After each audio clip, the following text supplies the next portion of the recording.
नमस्कार, मी श्वेता अंकले. तरुण भारतच्या न्यूज बुलेटिनमध्ये आपल्या सर्वांचे स्वागत. आता पाहूया ठळक घडामोडी. आंबेवाडी क्रॉसजवळ हिंडलगाव व बॉक्सेट रोडवर सुरू असलेल्या एका मटका अड्ड्यावर गुरुवारी सायंकाळी उशिरा छापा टाकण्यात आला. सीएन व सीसीबीच्या अधिकाऱ्यांनी संयुक्तपणे ही कारवाई केली असून या छाप्यामध्ये 10 जणांना अटक करण्यात आली आहे.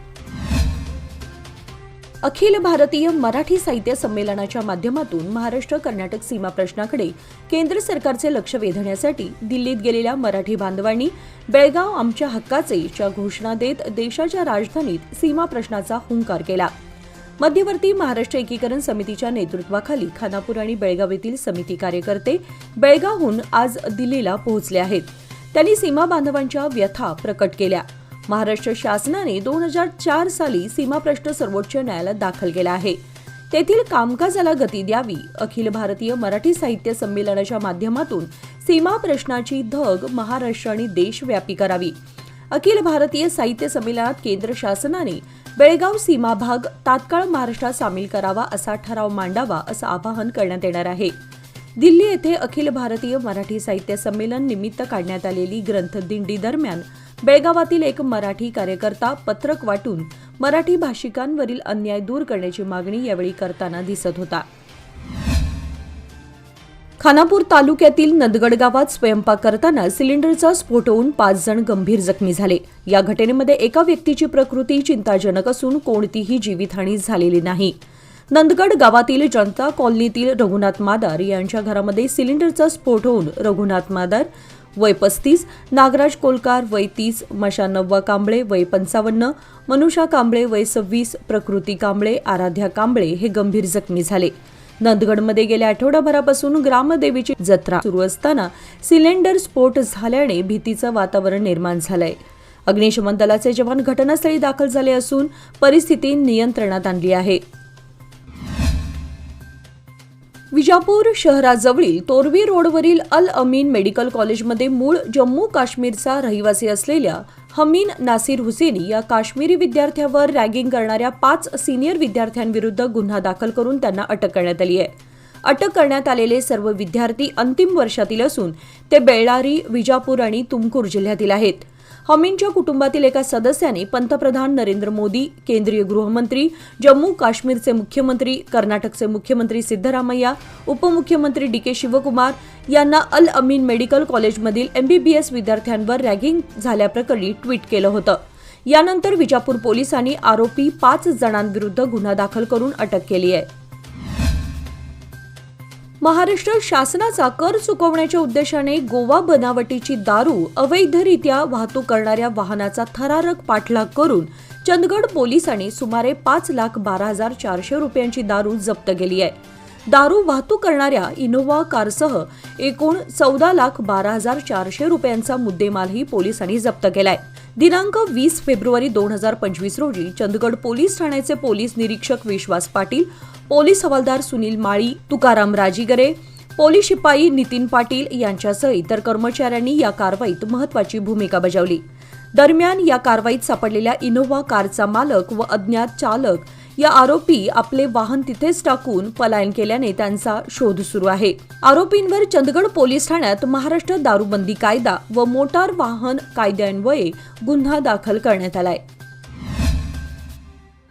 रविवार दिनांक 23 फेब्रुवारी रोजी सकाळी 9 ते दुपारी 12 वाजेपर्यंत आसिफ सेठ फाउंडेशनच्या वतीने मोफत आरोग्य तपासणी शिबिर आयोजित करण्यात आलं आहे.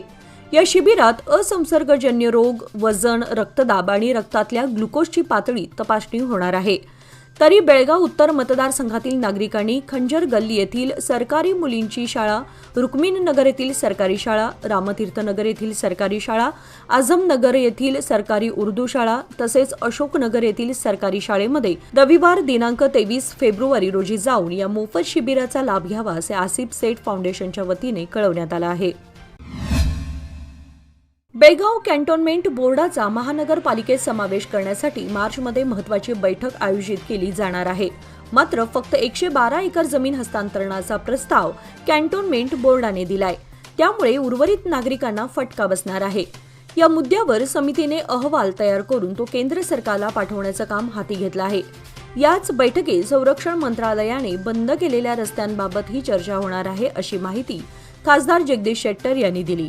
या बैठकीत जिल्हाधिकाऱ्यांच्या अध्यक्षतेखाली स्थापन समितीचा अहवाल सादर केला जाणार आहे।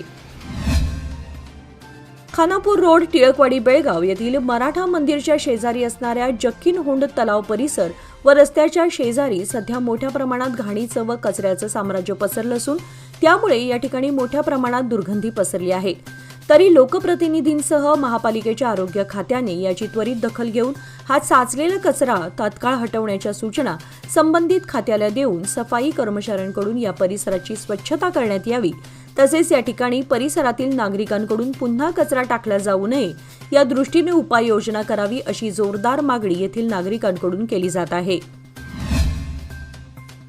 शहराला पाणी पुरवठा करणाऱ्या L&T कंपनी कर्मचाऱ्यांच्या गलथान कारभारामुळे गोंधळी गल्ली परिसरातील रहिवाशांना अनेक दिवसांपासून पाण्यापासून वंचित राहावं लागलं होतं।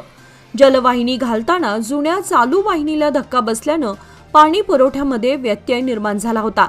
सदर कर्मचाऱ्यांनी याची दुरुस्ती न करता माती टाकून तसेच सोडल्याने हजारो लिटर पाणी वाया गेले होते। दरम्यान या दुरुस्तीचं काम अद्याप अर्धवटच असल्याने येथे बॅरिकेड्स बसवण्यात आलेत। याचा धोका येथील रहिवाशांना होत असून वाहतुकीला अडथळा ठरत आहे। बापटगल्ली, बेळगाव येथील श्री कालिका देवी युवक मंडळ तसेच रहिवासी व्यापारी बंधू बापटगल्ली यांच्या वतीने 25व्या वर्धापन दिनानिमित्त श्री कालिका देवीच्या मूर्तीची प्रतिष्ठापना करण्यात येणार आहे। दरम्यान महाअभिषेक, यज्ञ तसेच शनिवार दिनांक 22 फेब्रुवारी रोजी सायंकाळी 7 वाजता महाप्रसादाचे आयोजन करण्यात आले आहे।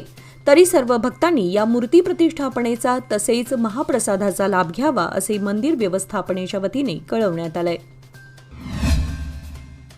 मुजावर गल्ली, बेळगाव येथील रहिवासी माजी नगरसेवक व महाराष्ट्र एकीकरण समितीचे निष्ठावंत कार्यकर्ते सुरेश गणपतराव खन्नूकर वय 88 यांचं शुक्रवार दिनांक 21 फेब्रुवारी रोजी सकाळी 10:30 वाजता अल्पशा आजाराने निधन झालं। ते येथील मोहन बागान हॉकी क्लबचे माजी खेळाडू तसेच मुजावर गल्लीचे पंच होते। त्यांच्या पश्चात पत्नी, एक मुलगा, 2 मुली, जावई, नातवंडे असा परिवार आहे। मुख्यमंत्री सिद्धरामय्या यांनी अनधिकृत मालमत्तांसाठी ब खात्याची अत्यावश्यक उपाययोजना आणली असून यासंबंधी सूचना कर्नाटकातील शहरी स्थानिक संस्थांना केल्या आहेत। यामुळे अनधिकृत लेआउट्सच्या प्रचाराला आळा घालता येणार आहे। ब खात्याचा उद्देश अनधिकृत बांधकामासाठी असून याद्वारे सरकारला स्थावर मालमत्ता कर आकारणीकरिता अधिकार असणार आहेत। ब खात्यातील मालमत्ताधारक आपली मालमत्ता विकू शकतील, परंतु त्यांना बँक कर्ज मिळवण्यात अडचणी येऊ शकतात। सिद्धरामय्या यांनी पुढे सांगितले की आतापर्यंत ज्यांनी अनधिकृत पद्धतीने घरे बांधली आहेत त्यांना अडचणी येऊ नयेत। आम्ही गरीब आणि मध्यमवर्गीय लोकांसाठी एक साधा उपाय तयार केला असून अशा सर्व मालमत्तांसाठी 3 महिन्यांच्या आत खाती जारी केली जाणार आहेत।